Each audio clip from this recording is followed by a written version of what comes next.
Hi friends, biology with Anushka में आप सभी का स्वागत है। तो आज हम फिर से एक नई क्लास में आज की क्लास में हम एक नए चैप्टर को शुरू करेंगे जिसका नाम है जीव जनन कैसे करते हैं। जिसमें हमारा पहला टॉपिक आता है कि जनन क्या है। क्या जनन, तो इसकी हम परिभाषा लिखेंगे। जनन क्या है? जनन वह प्रक्रिया है जिसके अंतर्गत जिसके अंतर्गत क्या जनन वह प्रक्रिया है जिसके अंतर्गत जीव जीव अपने समान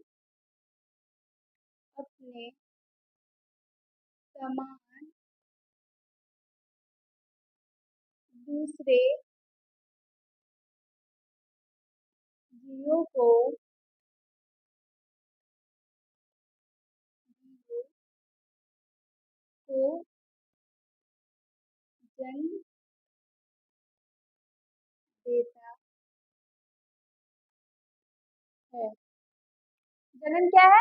जनन वह प्रक्रिया है जिसके अंतर्गत जीव अपने समान दूसरे जीवों को जन्म देता है। अब जनन दो प्रकार के होते हैं। कितने? जनन, हम लिखेंगे जनन के प्रकार। जनन के प्रकार, ये कितने प्रकार के होते हैं? दो प्रकार के। कौन कौन से? एक आता है अलैंगिक जनन, अलैंगिक जनन, और दूसरा है लैंगिक जनन, लैंगिक जनन। तो पहले हम पढ़ेंगे अलैंगिक जनन को। अलैंगिक जनन क्या है? यहाँ पे लिख लेंगे अलैंगिक अलैंगिक जनन।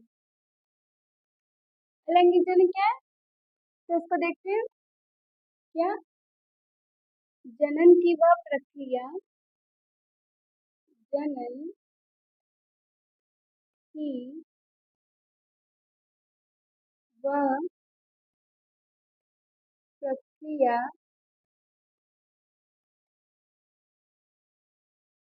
जनन की वह प्रक्रिया जिसमें क्या? जिसमें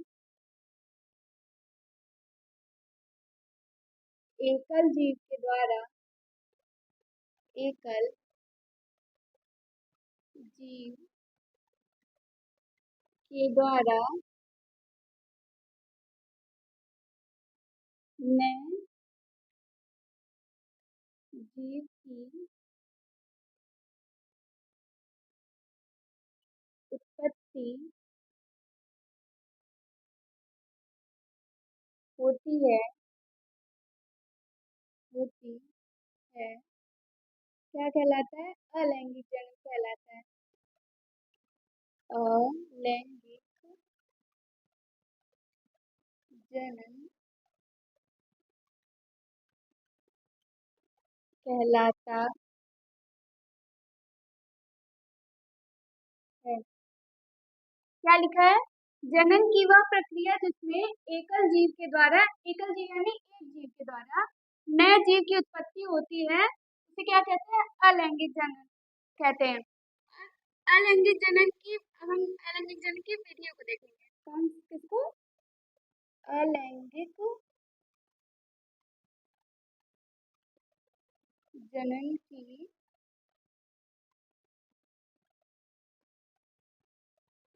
विधियां।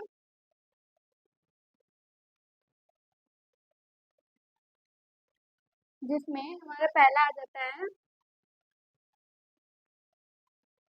विखंडन,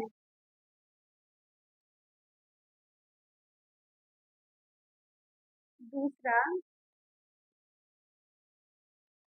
खंडन, तीसरी विधि है मुकुलन।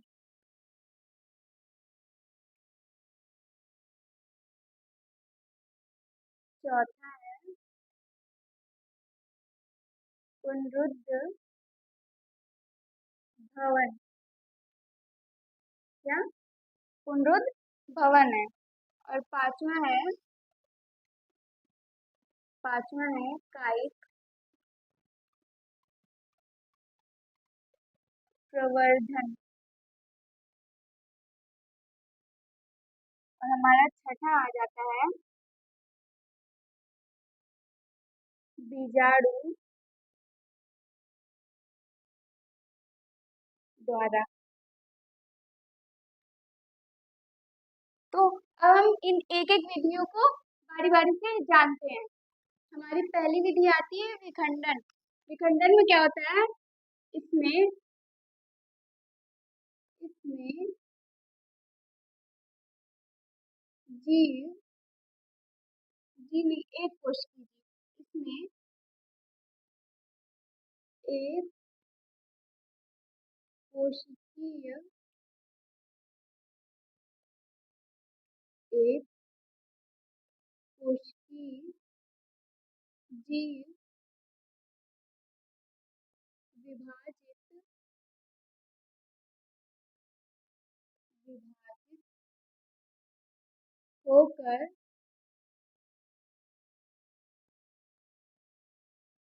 दो या दो से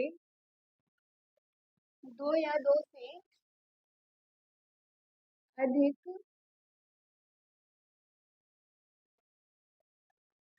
खंडों में बट जाती है। विखंडन में क्या होता है? इसमें एक कोशिकीय जीव विभाजित होकर दो या दो से अधिक खंडों में बढ़ जाती है। एक कोशिकीय जीव जो एक कोशिका से मिलकर बने होते हैं। और विखंडन दो प्रकार से होता है। कौन कौन सा? एक होता है द्विविखंडन और दूसरा है बहुविखंडन।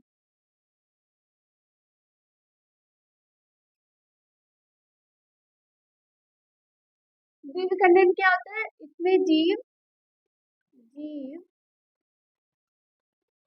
विभाजित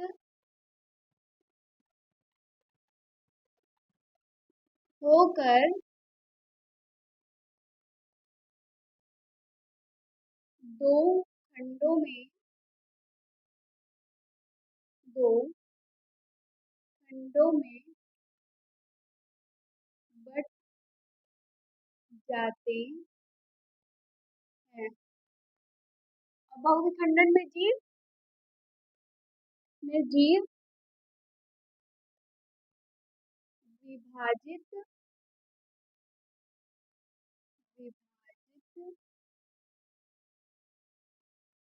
होकर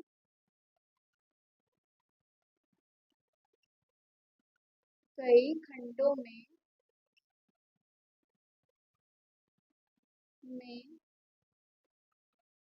बट जाते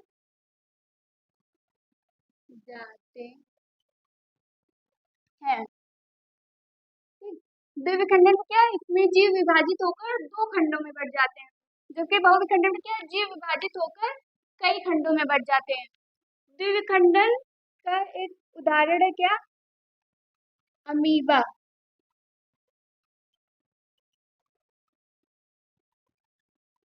अगर क्वेश्चन आता है कि अमीबा में जनन की कौन सी विधि पाई जाती है, तो द्विविखंडन विधि पाई जाती है। इसमें क्या अमीबा, ये एक अमीबा है, ये ऐसे दो अमीबा में बदल जाता है। क्या? दो भागों में बट जाता है। और बहुविखंडन का एक एग्जांपल है प्लाज्मोडियम। प्लाज्मोडियम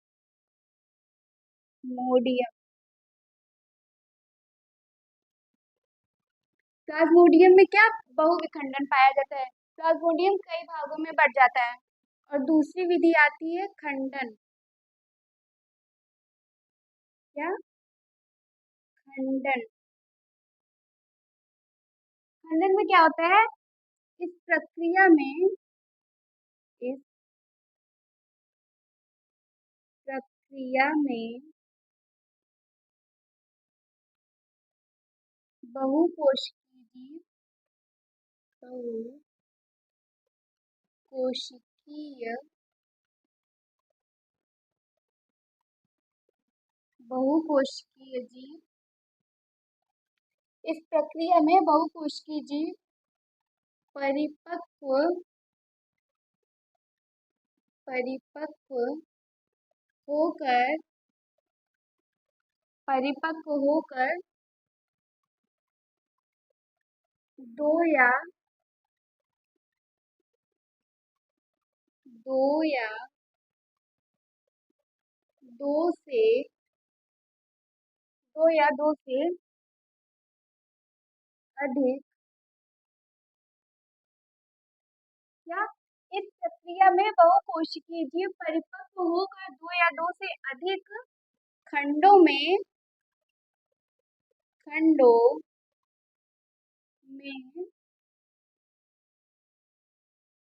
बट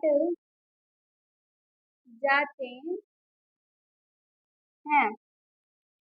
खंडन में क्या है? इस प्रक्रिया में बहुकोशिकीय जीव यानी कि जो कई कोशिकाओं से मिलकर बने होते हैं परिपक्व होकर दो या दो से अधिक खंडों में बट जाते हैं। इसका उदाहरण क्या है? इसका उदाहरण है स्पाइरो स्पाइरो गायरा। क्या है स्पाइरोगायरा? स्पाइरोगायरा जब परिपक्व हो जाता है, परिपक्व का मतलब होता है पूर्ण रूप से विकसित हो जाना। जब ये पूर्ण रूप से विकसित हो जाता है तो क्या कई खंडों में बट जाता है। अब हमारा अगला आता है मुकुलन। क्या आता है? मुकुलन। तीसरी विधि है मुकुलन। क्या? मुकुलन। मुकुलन। इसमें क्या होता है? इस प्रक्रिया में इस प्रक्रिया में मुकुल मुकुल के द्वारा प्रक्रिया में मुकुल के द्वारा नए नए जीव का निर्माण होता होता है। क्या होता है मुकुलन में? इस प्रक्रिया में मुकुल के द्वारा, मुकुल का मतलब होता है उभार। क्या होता है? उभार। इस प्रक्रिया में मुकुल के द्वारा नए जीव का निर्माण होता है। मुकुल का मतलब होता है उभार। ये किसमें होता है? तो ये होता है हाइड्रा में। इसका एग्जाम्पल क्या है? हाइड्रा। कैसे होता है? ये रहा क्या? ये रहा हमारा हाइड्रा। ये क्या है? हाइड्रा है। अब यहाँ पे क्या होगा? यहाँ पे एक ऐसा उभार आ जाएगा, ऐसे उभार जैसी संरचना बन जाएगी। बाद में ये क्या होगा? बाद में जो ये उभार है ये क्या पूर्ण रूप से क्या हो जाएगी? विकसित हो जाएगा। उसके बाद ये इससे अलग हो जाएगा, फिर अलग होकर एक नया जीव बन जाएगा। अब हमारा आता है चौथा पुनरुत्थ भवन। पुनरुत्थ भवन। इसमें क्या होता है? इस प्रक्रिया में इस प्रक्रिया में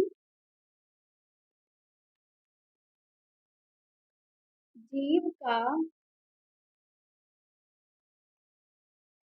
कोई भाग कटकर क्या होता है? इस प्रक्रिया में जीव का कोई भाग कटकर कट कर इस प्रक्रिया में जीव का कोई भाग कट कर नए जीव की उत्पत्ति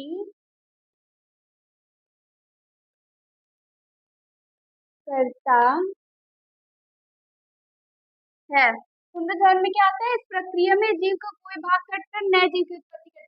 यानी कि क्या होता है कि इसमें जो जीव होते हैं वो क्या अपने उनके अगर कोई भी भाग कट जाता है तो प्रत्येक जो भाग होता है वो एक नए जीव में परिवर्तित हो जाता है। इसका उदाहरण क्या है, इसका क्या है, प्लानेरिया। प्लानेरिया प्लानेरिया में क्या पुनरुद्भवन की क्षमता पाई जाती है। अब हमारा अगला आता है कायिक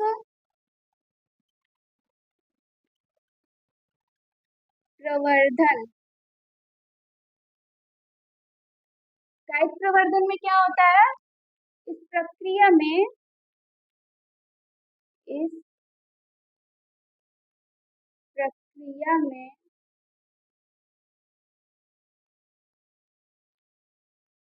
इस प्रक्रिया में पादप का जड़ इस प्रक्रिया में पादप के जड़, तना या पत्ती क्या इस प्रक्रिया में पादप के जड़, तना या पत्ती विकसित होकर विकसित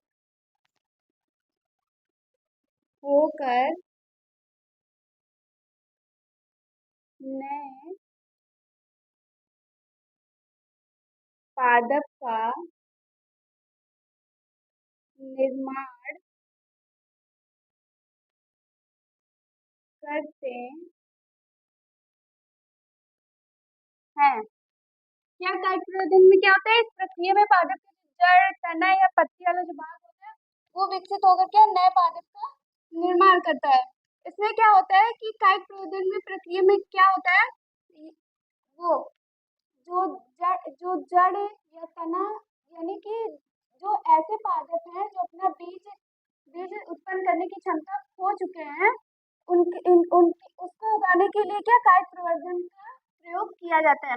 जैसे क्या हो गए, गन्ना, अंगूर और क्या गुलाब। क्या, गन्ना, अंगूर, गुलाब और एक क्या होता है, ब्रायोफिल्म की पत्ती होती है। क्या, ब्रायोफिल्म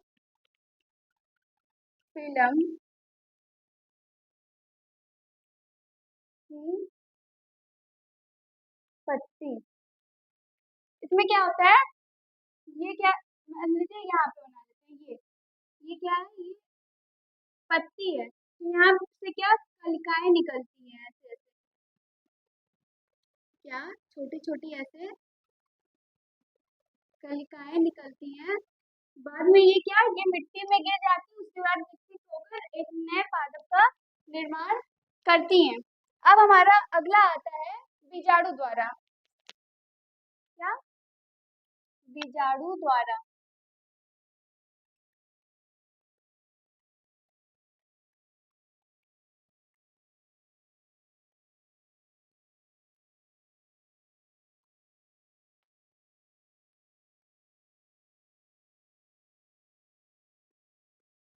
अगली हमारी विधि क्या है, बीजाणु द्वारा।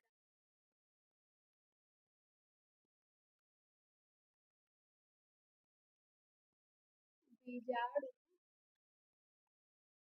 द्वारा, इसमें क्या होता है कि बीजाणुधानी में बीजाणु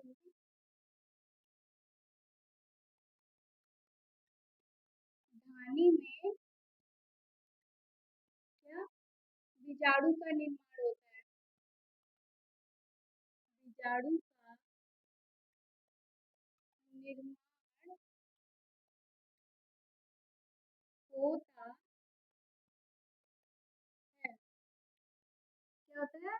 बीजाणु धान्य में बीजाणु का निर्माण होता है तथा बीजाणु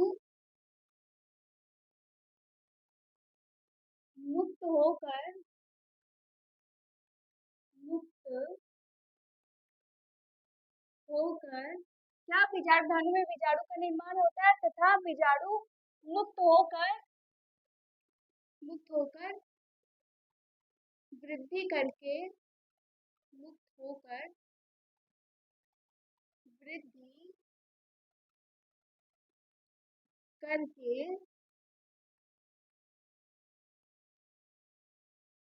नए जीव की नए नए जीव का बीजाणु धान्य में बीजाणु का निर्माण होता है तथा बीजाणु मुक्त होकर वृद्धि करके नए जीव का निर्माण